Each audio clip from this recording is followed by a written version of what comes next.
All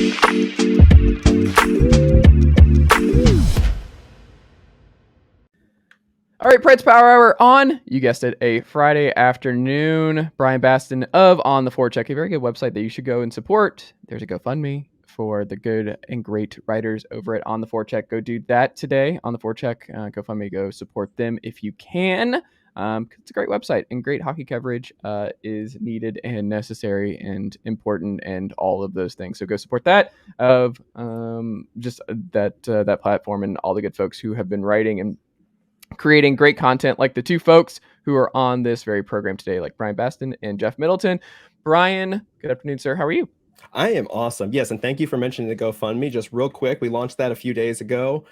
Basically enough to cover staff coverage for the rest of the season, and then an additional 1,000 for whatever the future incarnation of On the Forecheck might be. And we're over halfway now. We got 30 donations so far. We're over halfway of our $4,000 goal. So please, please, please, if you can, we'd love to get your support and let us know what kind of things you'd like to see in the future.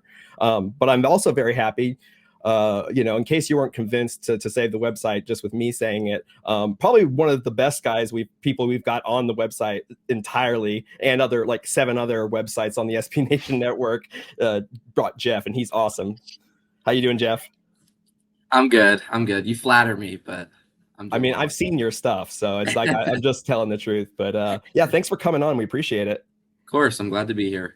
This is good. I'm gonna learn a lot because like Charlie was like my novice buddy, where we watch Preds games, and we're still new ish into hockey, where it's like I grew up in Atlanta, for full disclosure, Jeff, and like the Thrashers have been gone for a long time, and I used to go to the games. I still have a Believe in Blue Land shirt somewhere in this house, actually, that I will never get rid of, and like Ilya Kovalchuk and my guys back in the day. But it was one of those where I went to Tennessee, and I was like, I'm adopting. Like, I need to, like, I've been a homeless hockey fan, because when your team leaves, you're like, all right, well, what do I do? Like, yeah. I don't really know what to do, because I'm not going to be a Winnipeg Jets fan. Like, I'm not doing that. Nobody wants that. So that was kind of how this program was built, with smart people who cover the Preds and know a lot. So like each and every week I get to learn, and Bryan has taught me so much this season already. So sure. I'm very, very excited, because it's fun, and it's kind of cool to learn more and more each and every week. So I appreciate you coming on and doing great work as well. We get the All-Star weekend, though, is coming up this weekend, because it's gonna be busy. It's gonna be a lot of fun.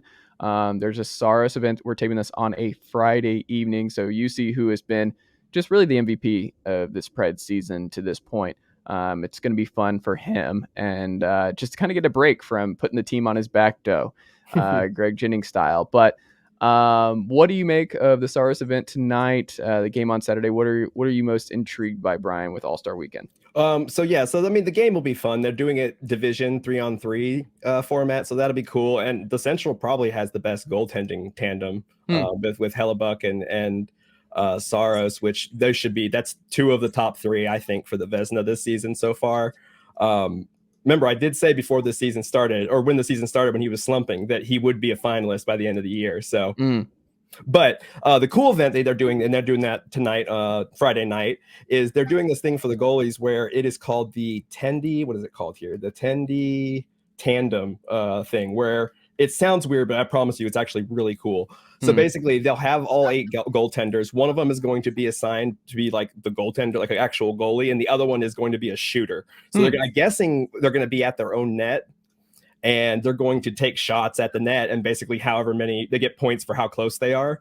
And then based on their points, the other goaltender will have to face either 1 to 4 shooters coming at them on a breakaway, basically. And the 4 shooters are people from the PHF and the WNHL. So that's really cool to see that. But with Hellebuck, I imagine Saros has to be the shooting one, because he's got Chris Mason and Pecorine, both 2 of the 14 guys in the NHL who've scored one, on his side. So I think that should be pretty cool. But what do you think, Jeff? And what are the other events you're looking forward to? I just like the All-Star game in itself has kind of worn itself down on me a little bit. I think that's kind of the same for a lot of NHL fans, but just the skills competition in general is always so fun, because you have guys. I love that they're including women's hockey players this year. I think that's really awesome. I'm not sure what they're going to do about Saros and Hellebuyck because I feel like they're both pretty solid on breakaways against like actual shooters. So I'm not really like if it was a few years ago, I would say Hellebuyck takes that job all day, but Saros has gotten a lot better than he used to be. But yeah, I mean, hardest shooters, probably the one that I look forward to the most every year. I know that everyone's excited to watch Alex Ovechkin, see how hard he can shoot the puck. I think the last time he did it, it was a little bit over 100 miles per hour, which never fails to He's gonna have white hair next year. I don't know if y'all saw like Ovechkin right now, but the man is like full gray. He is it's not black. It's not a little salt and pepper action. It's full on gray. That man looks old. He is in his George Clooney stage at this point in his life. And probably the one that I'm also interested in is Dylan Larkin in the fastest skater, because the last time he was in the fastest skater was Nashville, and he broke that record, but everyone was kind of like, there's an asterisk next to it because he got a running start, and everybody else that has been close to that record didn't. So I'm interested to see how he does in that, because everybody knows how fast he is, but just how fast is he? And with Connor McDavid out of it for the foreseeable future. So, well, I think it's interesting to bring up the skills part. And I think for a lot of folks, and I think this is across all sports, is I think all of us are kind of over the game itself. Like the Pro Bowl game was just terrible forever. The NBA All-Star game, nobody plays defense.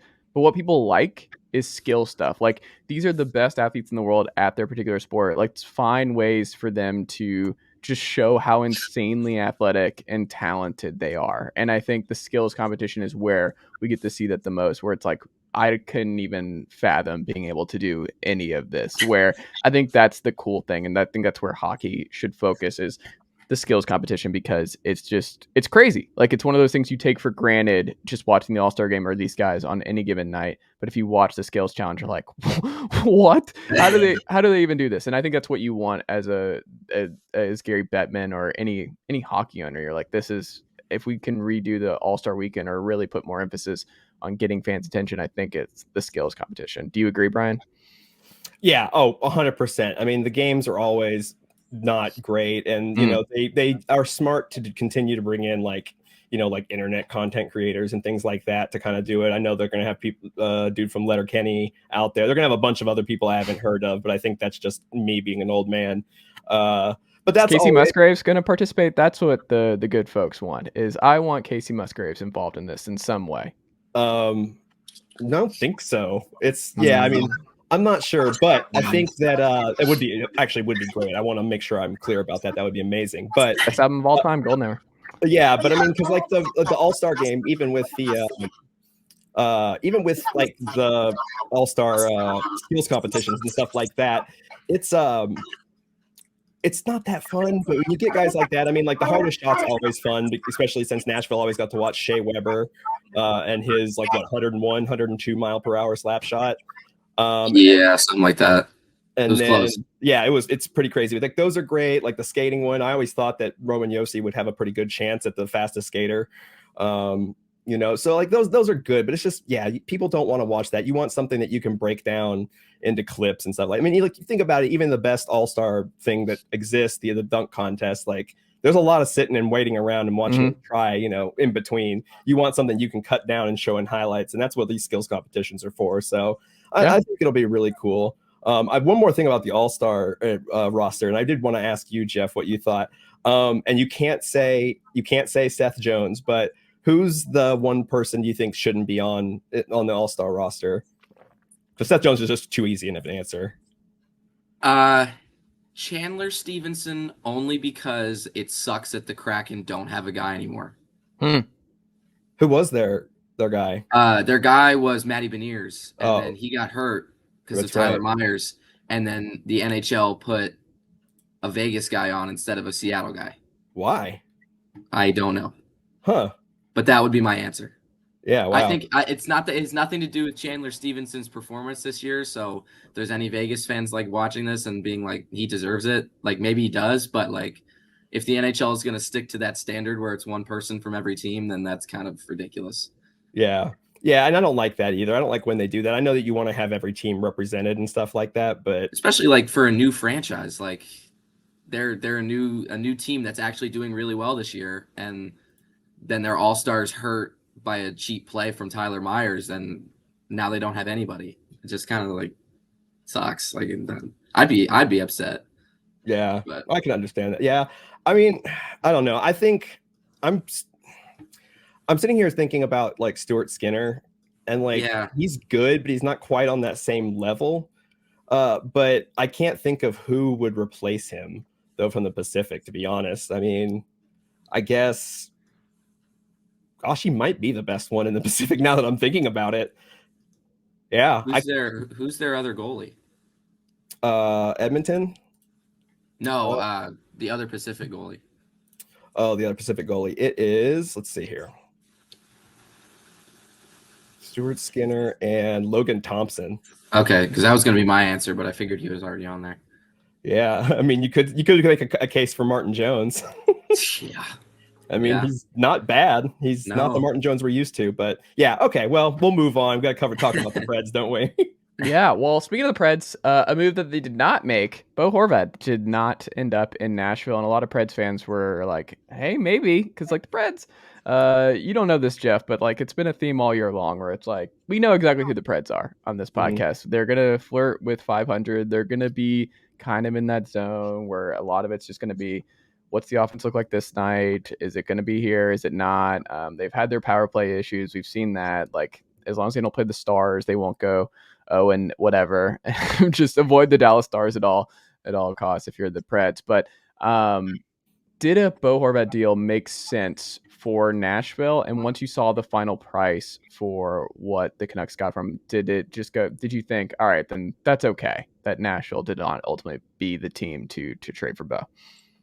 Yeah, I think it was probably for the best. I mean, again, Nashville's in a position, especially with the future of the organization being where it is, that they did not need to go out there and try to go get Bo Horvat, because then, not only do they have to take him on for the rest of the year, which he's a good player. He would have been, it would have been, an upgrade, but then they're going to have to try and get him extended before he's a free agent this year. And then plus, I mean, just the trade itself, like several people have said this, but looking at it again this morning, I don't think either team really came out ahead. I mean, yes, Vancouver needed to get rid of him, I guess, and they got a first rounder back, which is protected this year, which was smart because Islanders, I don't know if they've got enough to push and get to the end. I mean, if it's going to happen, it's going to happen because of Ilya Sorokin.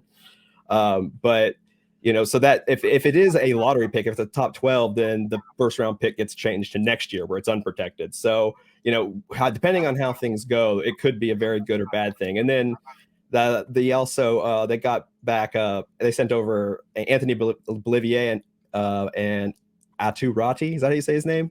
Atu. Yeah. So like, and they're like Ratty, but yeah. Yeah, Rati. He let's see what they. So they also kept they retained about a quarter of the salary on Horvat's deal. So that was about $1.4 million. I think they almost break even by, I think they're short by like $50,000 just from the value of the contracts going back. But Bolivier he's not been great. He's not been great at all this year. He's slightly above replacement level. He's got 12 games in New York. This is his first year since coming over from Liga over there in Finland, which he did good last year. I think 47 games, had 40 points and 17 goals, I believe, 13 goals. And so he's a nice young guy, but I don't think it would have, I mean, the equivalent, it would have been like trading Nashville, getting Bo Horvat, sending their first this year, sending Mikael Granlund, who actually is a comparable to Bolivier, which is not a good look for Granlund. And then maybe a guy like, I don't know, Philip Tomasino, maybe. I mean, that would probably be, or, if we go back in time, Eli Tolvanen would probably kind of fit that same. But on paper, it's not awful, especially with the way Granlund has played this season. But you don't want to give up a first round pick, especially with Nashville being right in the middle. I mean, you saw how it was when they didn't make the past the play-in round in the COVID year. And then that's how they ended up with Askarov at 10. So it didn't make sense to me, and I still don't think it makes sense. But Jeff, I mean, do you agree with that? Yeah, I mean, I wouldn't have been the happiest camper if David Poile did that. I definitely could understand a little bit of the thought process why he would have, but also just looking at kind of what went back to Vancouver and the salary retention and all of that. I know he wouldn't have done that. But it's just, the first rounder thing is kind of what gets me, because with Nashville having the draft this year, I feel like they're going to be, they're obviously going to be looking to upgrade now that they're like 3 points out of the playoffs or whatever with like 48 games played. But, it's hard because, fans are going to want to come out and watch their team pick in the first round. And if you don't have that, then, why have it here? Especially in this draft where you're not getting Connor Bedard at this point, but also, that first half of the first round is going to be guys that are extremely talented either way. But yeah, I mean, and I'll also, it's kind of a, rough look for David Poile if he trades Mikael Granlund at this point, after just re-signing him and then having to re-sign Bo Horvat after this season. It would just be, at least from my point of view, it would be kind of a mess. And David Poile wants to win a Stanley Cup, but does he? I think he does, but he's, I got my. Does he? I mean, yeah, you're right though. That doesn't see it. It would be a bad look on him because he his look is to just send them through waivers and hope that they make it to Milwaukee. So that's option A, and then the next option is trade him for value. Yeah. But yeah, it would just be it would be a mess, and it would it's not that Bo Horvat's a bad player. I really think he's good, but it's the logistics of it all would probably make a lot of people question it. And it, when it came out that Nashville was interested in him, you could kind of see the response on the interwebs, and it was not pretty either. So yeah, I mean, either him or Brock Besser is another one I've seen the Preds people talk about a lot. I mean, which in a vacuum, fine. I wouldn't have an issue. I like Besser a lot. But it doesn't make sense now, especially. I mean, even 2 years ago, you would argue that it probably wouldn't have made sense to buy at the deadline, but that didn't stop them then. So, because we got to go get Wayne Simmons and guys like that, right? And Brian Boyle. Trade a first rounder for Wayne Simmons. Yeah. So and for Ryan Hartman. Yeah, I don't want to talk about Ryan Hartman, but yes. Yeah. Real quick before we go, because I've got a hard out here in a couple minutes. I wanted to know from you, Jeff. Is there, if Nashville has to get into the trade deadline, who would you like them to try and go after? My choice is Jesse Puljujarvi, just because I think that's the perfect age. It's the perfect part in his development. I mean, say what you want. Since John Hines has taken over, our forwards have developed. Our forwards have gotten better. They're scoring. Once he's given playing time. Yes. Once to give him playing time. But I mean, if you look at it, you were seeing all these guys that weren't producing offensively, and all of a sudden, last year, you have all of a sudden setting all these records on offense. So I think he's a young guy that can put him in that middle, probably third or fourth line for right now. Let him get in time. You don't want to stick him with Colton Sissons or anything like that, but they've got young, good players, and he's 23, 24. So yeah, he's still relatively young. So I think that's, if you're going to do it, that's who it should be. But do you have any other people that you think might be a fit? Honestly, I haven't really looked into it a ton. I mean, Jesse Puljujarvi's been a name that's been out there for pretty much since he's got to Edmonton.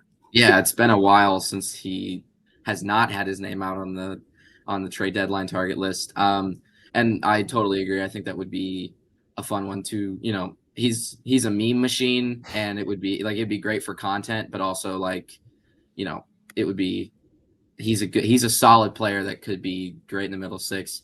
Another name that has been out there, and it would be, dumb if the Hawks didn't trade him. I feel like Max Domi would be a fun addition.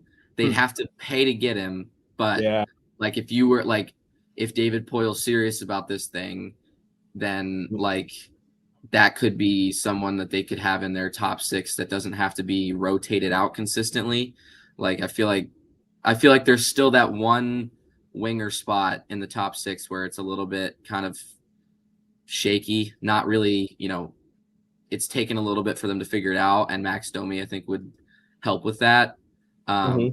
So, he would probably be a guy I'd look at. And I would also say Gustav Nyquist, but he's hurt, so that kind of sucks. But, Goose is not Zeus. Yeah. It's it's Well, recovering. Can I propose two names for you? Sure thing. We could do a cheaper, younger version of Max Domi instead, and get Colin Blackwell, who's currently sitting right now at 1.2 goals above replacement, so fine, making 1.2 million this year, next year. Could be something you might want to do if you're still trying to get a little bit younger again. Or if you don't want to go the opposite direction, you want to get in a guy that would fit in with this offense, we could bring back Nick Bonino. You have no idea how much in a vacuum I would be so happy. Yeah, I mean, I love Nick Bonino.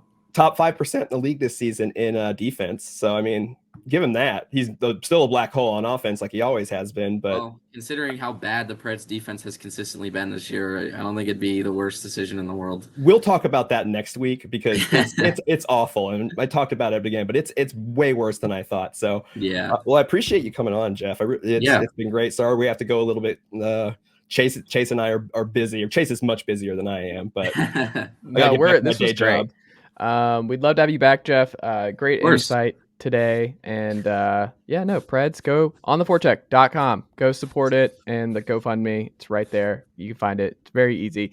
Do that today. Follow Jeff, follow Bryan, all that good stuff, and watch All-Star Weekend. It'll be fun. Go support UC. Bryan, Jeff, thank you as always, and I'll talk to you all both very soon. See ya.